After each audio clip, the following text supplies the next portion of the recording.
2028년 11월 14일 대한민국 서해 최전방. 시각은 오전 3시 15분. 가을의 끝자락에서 불어오는 차가운 해풍이 비릿한 바다 냄새를 싣고 평택 해군기지의 외벽을 때리고 있었습니다. 이날 서해상의 기상은 최악이었습니다. 한치 앞도 분간할 수 없는 짙은 해무가 북방 안개선 이남부터 인천 앞바다까지 거대한 장막처럼 드리워져 있었습니다. 위성 감시조차 무력화시킬 만큼 두꺼운 안개였습니다. 모든 것이 기이할 정도로 고요했습니다. 레이더 기지의 거대한 안테나가 360도 회전하며 밤하늘을 훑고 있었지만 모니터에 잡히는 것은 거친 파도의 노이즈뿐이었습니다. 대한민국 국민들이 따뜻한 이불 속에서 깊은 잠에 빠져 있던 그 시각, 서해안 경계 초소의 병사들은 알 수 없는 서늘함을 느끼고 있었습니다. 그것은 단순한 추위가 아니었습니다. 수천 년간 이 바다를 지켜온 본능이 보내는 경고였습니다. 갈매기 소리조차 끊긴 침묵, 파도 소리조차 숨을 죽인 듯한 적막이 흘렀습니다. 평화란 언제나 그렇듯 가장 취약한 순간에 깨지기 마련입니다.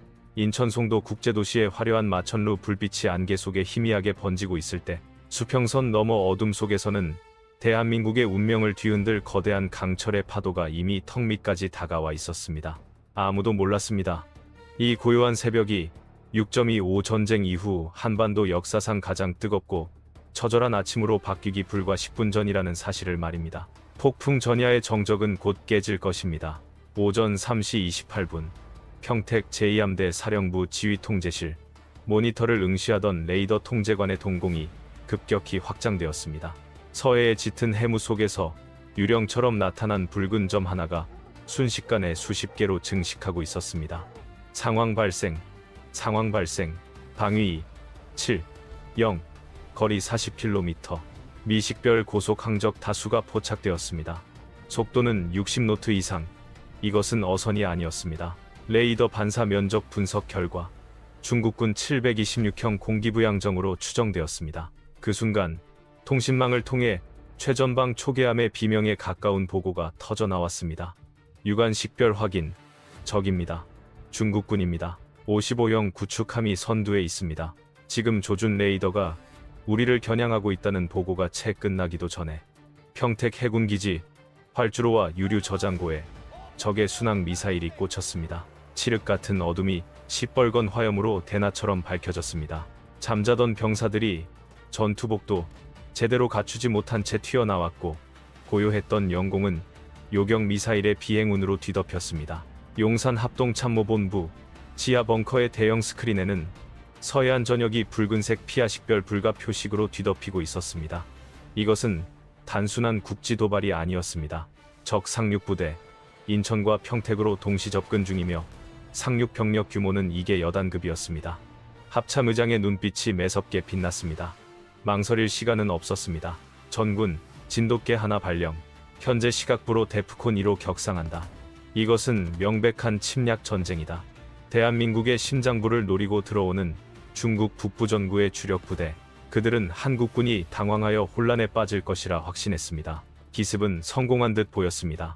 하지만 그들은 한 가지 치명적인 오판을 하고 있었습니다. 한국군은 도망치기 위해 등을 보이는 군대가 아니라 이 순간만을 위해 칼을 갈아온 늑대들이라는 사실을 말입니다. 이제 반격의 시간이 다가오고 있었습니다. 전군 작전명 철의 폭풍 개시. 서해안 방어선 세계 최강이라 불리는 K2 흑표 전차 대대가 흙먼지를 일으키며 기동을 시작했습니다. 하지만 그들은 적을 향해 돌진하는 것이 아니었습니다. 500마력의 심장이 터질 듯 포효하며 그들은 질서정연하게 후퇴하고 있었습니다.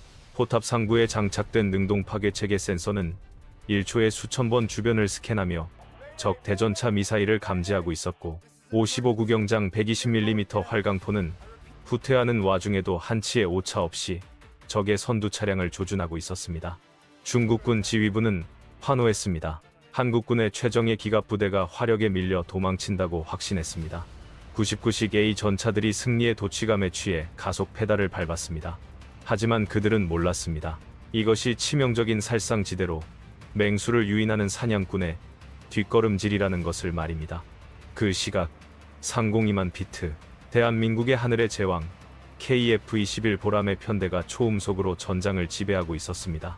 다기능 위상배열 레이더는 적의 J-20 스텔스기보다 먼저 더 멀리서 적을 포착했습니다. 미티어 공대공 미사일의 램제트 엔진이 점화될 준비를 마쳤습니다.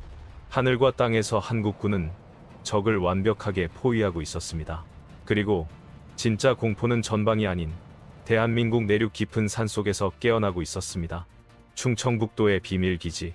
거대한 위장막이 거치고 바퀴가 무려 18개 달린 거대한 이동식 발사대가 지면을 짓누르며 모습을 드러냈습니다.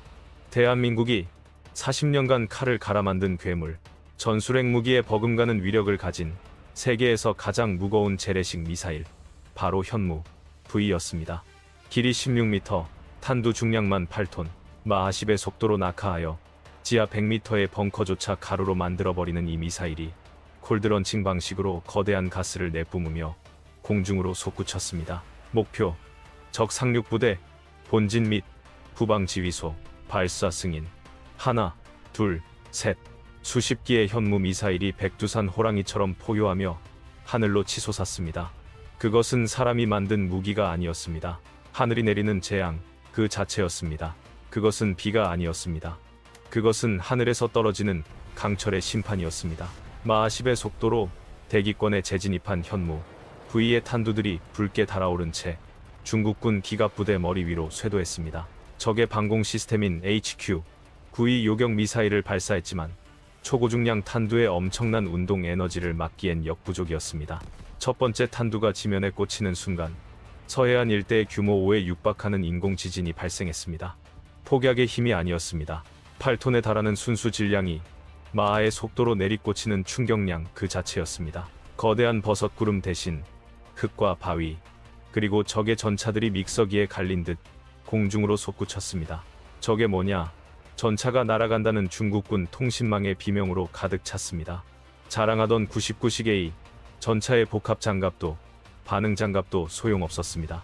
미사일의 충격파에 50톤짜리 강철 덩어리가 종이 장난감처럼 구겨지고 뒤집혔습니다. 상륙 거점은 순식간에 불타는 고철들의 무덤으로 변했습니다. 바로 그 순간이었습니다. 전차대대, 전원회전, 사격 개시, 거짓 패주를 연기하던 K 흑표 전차들이 매끄럽게 차체를 돌렸습니다. 헌터 킬러 기능이 작동하며 화염 속에서 허둥지대는 적 전차들을 하나하나 조준했습니다.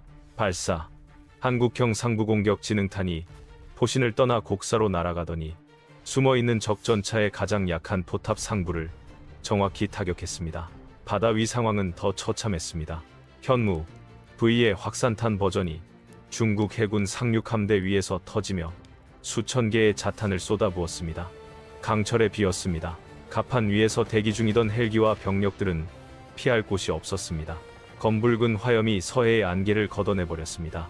압도적인 화력. 그것은 전투라기보다는 일방적인 학살에 가까웠습니다. 한반도를 넘보던 대가는 너무나도 혹독했습니다. 중국군의 자랑이었던 북부전구 정예부대는 한국 땅을 밟은 지 30분 만에 지옥을 맛보고 있었습니다.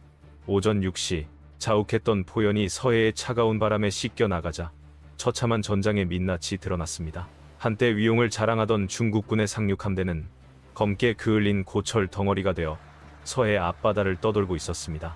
불타는 99식 전차의 잔해들 사이로 기적적으로 살아남은 적군 병사들이 망연자실한 표정으로 두 손을 들고 걸어나오고 있었습니다. 그들의 눈동자에 비친 것은 공포, 그리고 뒤늦은 후회였습니다. 동방의 작은 나라라고 얕잡아 보았던 대한민국이 실제로는 가시도친 고슴도치가 아닌 불을 뿜는 용이었다는 사실을 뼈저리게 깨달은 것입니다. 잠자는 사자의 코털을 건드린 대가는 파멸 그뿐이었습니다. 대한민국 육군 수도기계 화보병사단 맹호부대의 K 전차가 승기를 잡은 고지 위로 올라섰습니다. 해치 밖으로 나온 전차장이 거수경례를 붙이자 그 뒤로 아침 해가 떠오르며 태극기를 붉게 비추었습니다. 그 어느 때보다 선명하고 강렬한 태극 문양이었습니다. 대한민국은 더 이상 열강의 틈바구니에서 눈치만 보던 약소국이 아닙니다. 누구든 이 땅을 넘보는 자는 오늘 이 바다에서 벌어진 강철의 지옥을 기억해야 할 것입니다. 평화를 원한다면 전쟁을 준비하라. 진정한 평화는 비굴한 타협이나 말로 구걸하는 것이 아닙니다. 적이 감히 쳐다볼 엄두조차 내지 못하게 만드는 압도적인 힘, 오직 그 힘으로만 쟁취할 수 있는 것입니다. 오늘 현무 V가 남긴 거대한 탄착 흔적은 역사에 이렇게 기록될 것입니다. 이곳이 침략자들의 무덤이다. 오늘 준비한 가상 시나리오는 여기까지입니다. 여러분은 위기 상황에서 현무, V가 대한민국의 안보를 지킬 핵심 게임 체인저가 될 수 있다고 생각하시나요? 아니면 더 강력한 비대칭 전력이 필요하다고 보시나요? 댓글로 여러분의 날카로운 분석과 고견을 남겨주세요. 시청자 여러분의 토론이 더 강한 대한민국을 만듭니다. 영상이 유익하셨다면 구독과 좋아요, 그리고 알림 설정을 부탁드립니다. 여러분의 작은 관심이 더 실감나고 깊이 있는 국방 콘텐츠를 제작하는 데 큰 힘이 됩니다. 면책 조항입니다. 본 영상은 군사적 상상력을 바탕으로 제작된 가상 시나리오입니다. 등장하는 특정 국가, 무기 체계의 운용 방식, 전개 상황은 실제 국제 정세나 해당 국가의 공식 군사 교리와 다를 수 있습니다. 또한 본 콘텐츠는 특정 국가에 대한 적대감을 조장하거나 전쟁을 옹호할 목적이 없음을 분명히 밝힙니다. 끝까지 시청해주신 여러분, 대단히 감사합니다. 충성.